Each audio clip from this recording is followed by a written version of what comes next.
Hey guys, welcome to another episode of Estate Planning with Eugene. Now today I'm going to unpack a very popular topic that most of you have been asking me.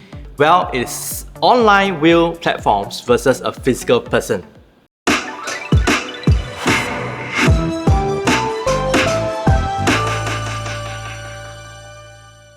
Well, we all know that we are living in this technological age. I get this question all the time and I've decided to address it once and for all. Are you ready? Eugene, clients tell me that they can generate a will online on their own and they see no need to meet me for estate planning. How do you handle this objection? Here is my take. Firstly, that is true. Your clients can easily generate a will FOC via platforms out there.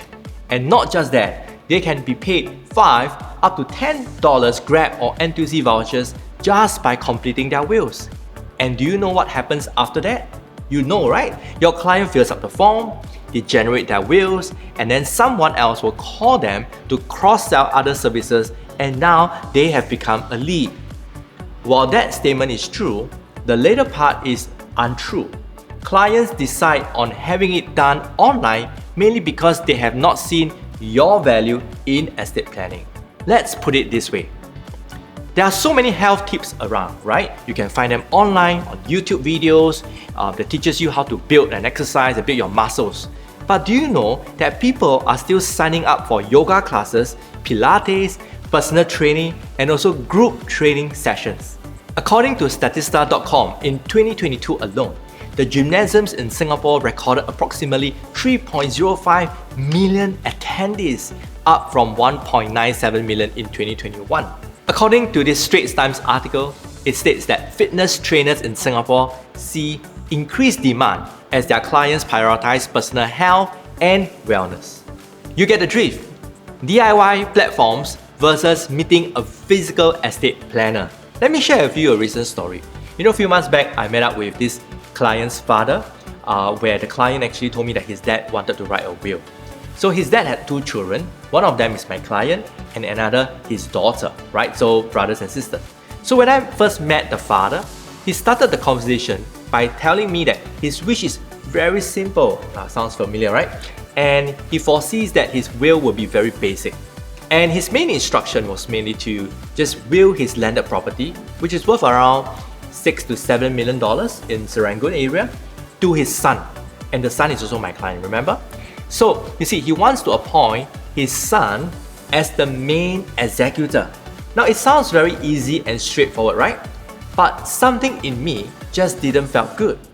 You see, my client, who is the son, arranged for me to see his father to write a will for the father that appoints the son as the main executor and also to give the full ownership of the landed property to the son. So I began to ask him a couple of questions.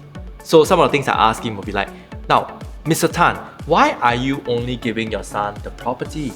You have a daughter, right? Why only the son? I'm just curious.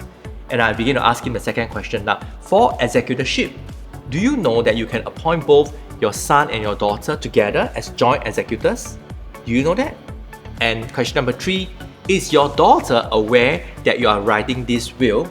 And if she knows, does she roughly know how you are distributing and you are giving your son everything? Now, how would you think she will feel if she is totally excluded from your will? And of course, last but not least, this is the bonus question I always ask. How is the relationship between you, your son, and your daughter? Now, you may think that these questions may sound very intruding and also the client may not want to share so much private information. Now, may I tell you that many times, if you want to be a true professional estate planner, you need to tackle such questions and you need to be the one who needs to add value in the entire process. So here is my point. DIY will platforms will not be able to detect such situations and ask the questions that I asked earlier. A will generator online mainly gathers information and it helps to print out the copy of the will. That's why it's called a will generator. No amount of AI or algorithms will be able to replace you. Now back to the client. So after asking those questions to him, I begin to realize that he feels that his daughter is more well-to-do, hence she does not need to inherit the house. Now, do I just take his words for it?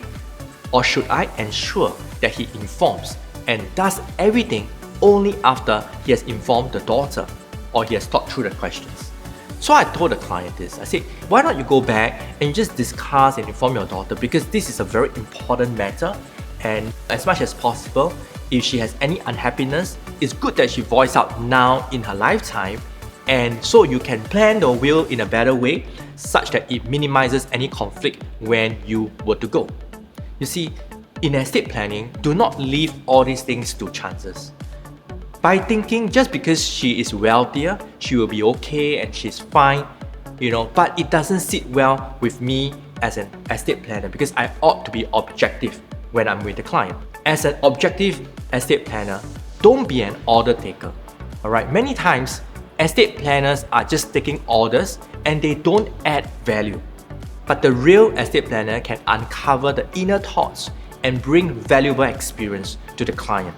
Now, at the end of the day, I get the client to write in the will to put a clause why and the rationale he's only giving the son that property. Put a clause so that the daughter would understand when time comes why she is being excluded. So instead of the daughter feeling emotionally unstable being excluded, at least she understands what is her father's intention. And the last thing you want is for her to think that the son, who is my client, is the one who instigated the whole distribution. So because I cannot assume that he will inform the daughter, I got him to go back to check with his daughter. You see, many court cases and family fights arises from such situations, assumptions. So don't take any chances as a professional, because I have seen personally so many misunderstandings in family fights and feuds. As an estate planner or financial planner, we need to be very sensitive to such cues as a moral hazard. So in other words, you know what is my response to this? DIY will platforms will not and they will never be able to advise you on this. They will just ensure that instructions are correct, but they don't uncover the deep emotions. Learn something from this video? Leave me a comment to let me know if it had benefited you. See you in the next episode.